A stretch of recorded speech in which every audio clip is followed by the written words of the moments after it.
Can you realistically make $3,000 to $5,000 a week with the Hotshot truck? Well, that's what we're going to go over in this video, along with the market update with Flatbed and Flatbed Hotshots on the DAT One load board. So if you guys like content like this, make sure you like, comment. We'll also be doing a few tips and tricks along with the broad market conditions. And if you want a free playbook on how to start your trucking company, go to entremike.com. It'll be a section that says free playbook. Go ahead and get that if you're looking to start your business. It's 100% free. Let's get into the video. Like I said, on entremike.com, I just want to briefly show it. I got the full playbook on how to start your business, every link you'll need to start, even like filing for your FMCSA authority. It takes you directly to the site. So it's not having to go, you're not having to go back and forth to this website, that website, etc. We're going to start this market update with Outbound tender rejections. Right now they're at 14.4%, a little higher than last week, but we do have a dip from that end of Q1 high, which was close to 15%, but we're still not in a bad spot, right? If you guys are unfamiliar with, it's basically when carriers reject their loads that are on contract, usually because spot market rates are either paying higher or they do not have the capacity to fill those contracts. It might be the spot market issue right now, because you got to think these companies lock in their contracts at a certain rate for sometimes a quarter, it could be 2 quarters, could be a year. And sometimes it just doesn't make sense to run freight that are still paying rates of last summer, if that makes sense, because they're paying much lower.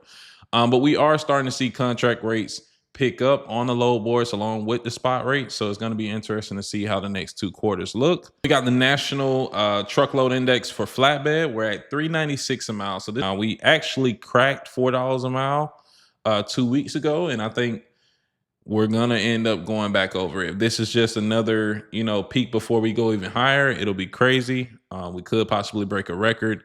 It just all depends. But as we know, with what's going on overseas, we still got increased fuel prices for the foreseeable future. Next statistic we got is volume. Volume is still, close to that year-to-date high. I mean, we're at a decent level. We're not seeing a huge dip in volume, which is what we want to see. We want to see volumes along with tender rejections just continue to go up. All right, so it says the carrier details of net changes in trucking authorities was 214 for this week. And then we're going to go ahead and check the number of revocations. If you guys check, it is at 1,000. So we had 1,000 revocations last week. And, this could be a few things. It could be due to not having the right qualified drivers. It could be to not be able to balance their book with fuel basically doubling within the last quarter. And it also could just be strain, just due to change. I think a lot of truckers over what we call this great freight recession over the last 2 to 3 years are sick of the inconsistency within the industry. It seems like ever since COVID, there's like a few moments of time where the industry is really, really good, and then the rest is really, really bad. There's like no balance. So I'm hearing from carriers firsthand that although it's showing the rate per mile is higher overall, that it's just not trickled down into their areas. Like they're not seeing the increased rates, but they are seeing the increased fuel, and they're just kind of packing it up, honestly. Here are the latest numbers for English language proficiency, still in the 80s, it's, taken out of service. So it's a consistent average of like 80 to 90 trucks. Sometimes we get over 100 trucks that are being put out of service in a day for not being able to speak English. So just tightening the capacity even more. Now we're about to hop on the DAT One load board where you can save 10% in your first year. If you guys would like access to that discount code, it will be in the link tree in the description. And if you guys are curious on what load board package I'm using for this video, it is DAT One Office, but I would not recommend anything higher than DAT One Pro. If you are a 1 to 3 truck fleet size. Before we do our market conditions and load search, I just wanted to show you guys the national fuel price for this week. Still at 561, basically not a huge change. It's going to be interesting to see where numbers are next week. It's kind of hard to tell if things are getting better. I'm not, like I said, I'm not a huge politics guy. It seems like a new headline every single 48 hours. Unfortunately, that's just what we're dealing with at this moment. All right, guys, we are on the market conditions. Let's go ahead and look at the 8-day market condition for flatbed. Right now, as you can see, the southeast is still pretty hot. Even going down into mid Florida, you got Dallas, Fort Worth, and Houston area looking really good. Atlanta, very tight. Macon market, very tight. Even Birmingham market is very tight. All of these load to truck ratios, you can see it's 100 on all of them. That just means the load to truck ratio right now is insane. Like, they don't have enough capacity flatbed wise to get all of these loads booked. So yeah, it's going to be interesting times to see how high the flatbed rate per miles get during peak season. We also have PA market looking pretty good. So you get up into, this Allentown market, Northeast, Midwest, Southeast, good bit of South Central looking really tight. It's not until you get, start going west when lows start looking pretty bad. But even in South Dakota, showing some lows out there.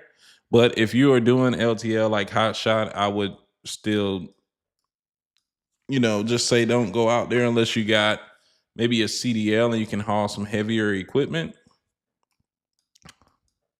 Up into Washington, down into California. It's like California is the only state probably in the West Coast, South California, Southern California, that looks somewhat decent. And that's going to wrap it up for market conditions. All right, guys, now we're on load searches where, like I said, if you comment down your city and state, we can look up your city and state in next week's video. All right, first place we're starting off is Dallas, Texas. And we're going to go ahead and go to the highest rate per mile. We got Dallas, Texas to Odessa, Texas for $4.17 a mile. This is for a flatbed hotshot. Saying 10,000 pounds. They haven't put, the length on here yet, but, you have to call and see. ELD track only. So they want to track you with your ELD only, I guess. But look at the spot rate for this. $5.13 a mile. So right now they're paying about contract rate for it. The average spot rate is $5.13 a mile, and that is insane. Next one we got is Dallas, Texas to Tucson, Arizona, or Tucson. Team required $3.77 a mile, but this is something that you can do within a day with the team and make $3,600 in a day. 4 feet, 5,000 pounds. It's probably some type of piece of equipment. That's insane.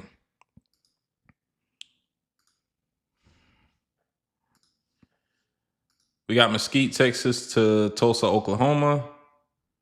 Spot rate for this is showing $4.71. You see, contract rates haven't caught all the way up, but they are getting better. 220-foot containers, no tarp, of course. 324, not too bad. Most people will probably aim for about $1,000 to $1,100 for something like this. But it's just simple container load. Let's go ahead and go to the highest rate. Got $3,600, the same load going to Arizona, but it is a team load. You'll always find that team loads and hazmat loads are going to pay the best. They're not going to like Canada or something. All right, next city and state we got is Atlanta, Georgia. Check out that load that just got posted. $1 a mile. Highest rate per mile. $4.08 a mile, $3,800. Air ride only. That stings. But look, a lot of people got air ride too.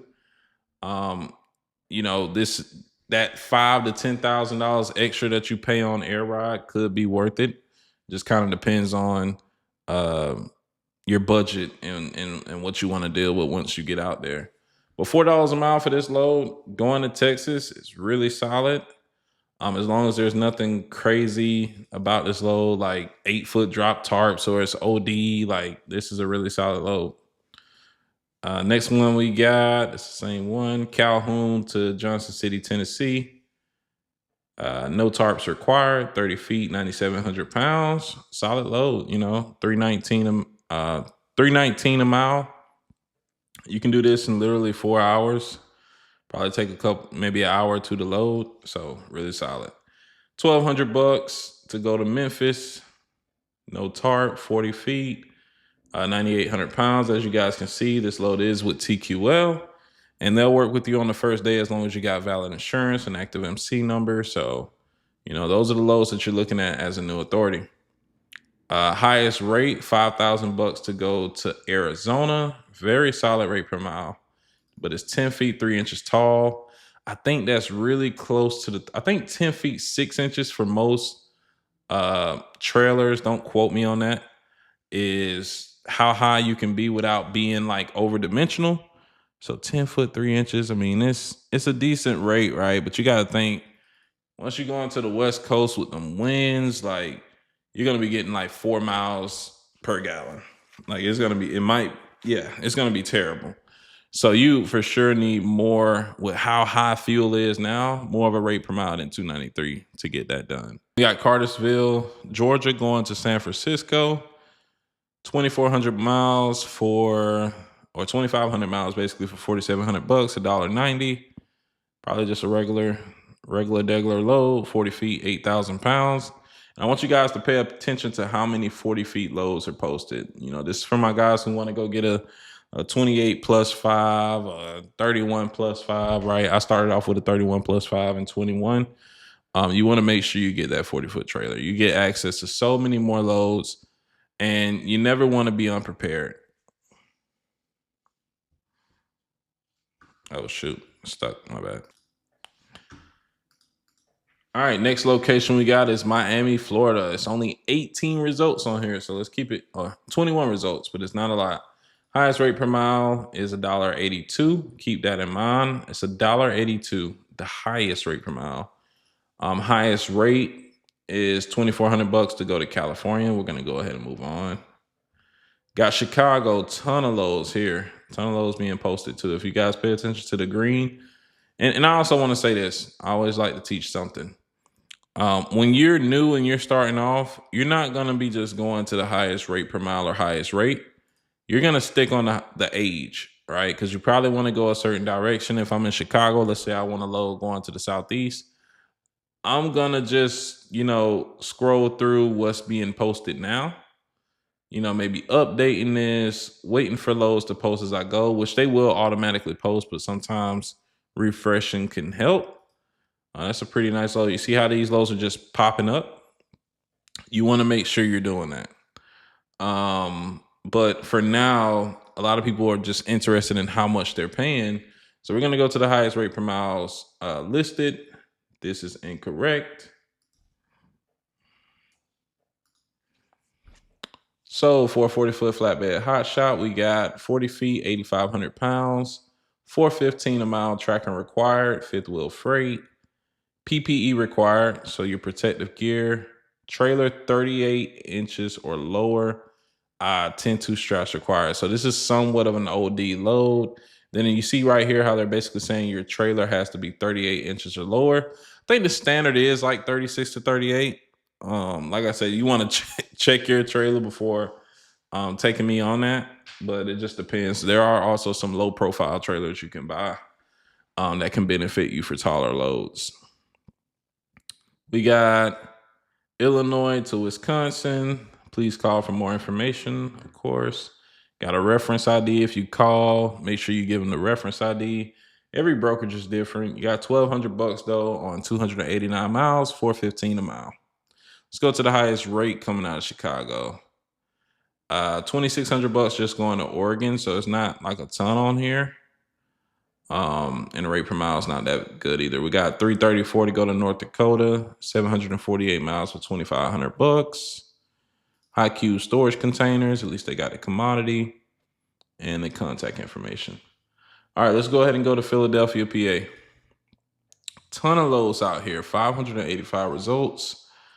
That just goes to show that truck to load to truck ratio is pretty high right now. We got $621 a mile for a flatbed Hotshot, saying TWIC card required, no tarp, $1,900 to go to Connecticut, 306 loaded miles. Now, if there's no extra drop or something like that, that's a pretty solid load. We got $1,800 to go to Massachusetts. Not sure if this is something like trying to, be similar, but Essington, PA is paying $573 a mile, really solid. 540 to go to New York. Tallest piece is 114 inches. So you're seeing a ton of loads. This is flatbed hotshot that are just really tall. 114 inches. What is that? Yeah, it's less than 10 feet. I'm sorry. 10 feet is 120 inches. So this is like 9.5. Our next city and state. We got Denver, Colorado. Not a ton of results here, so it's going to be really fast. We got what we got. Highest rates $2,300 to go to Massachusetts, and then we got highest rate per mile at $261 to go to Wyoming. 8-foot tarps required, 18 feet. 7,100 pounds. Let's go for highest for flatbed hotshot. $1.28. And if you guys are curious, I've seen like the national LTL average of loads posted is like 192, by the way. So like $1.92. But LTL is very broad. There's so many things that are baked into LTL and partial. So, a lot of these loads for flatbed hotshot can be, as you're seeing, booked out at a full truckload rate. So it's hard to track it. Highest rate per mile coming out of Columbus, Ohio. We got $27.50 to go to New York. Fully tarped, 40 feet, 10,000 pounds. You'll see a lot of brokers just kind of go to that. This is why you got to know how much you can scale. That can be covered in another video though. $1,200 to go to Decatur, Illinois from Marion, Ohio. 1 p.m. pickup, 30 feet, 10,000 pounds. Let's go ahead and go to the highest rate. $5,200. Looks like that's going to Canada. We got $4,000 to go to Colorado. It's paying $293 a mile. Nothing on the commodity, but they do have a reference ID when you call. And it's with a pretty big brokerage. All right. So that's going to do it for this week's video. I hope you guys enjoyed. If you guys did enjoy, if you're on YouTube mobile, swipe over and press hype after liking the video. If you're brand new, subscribe to the channel if you want to see this every week.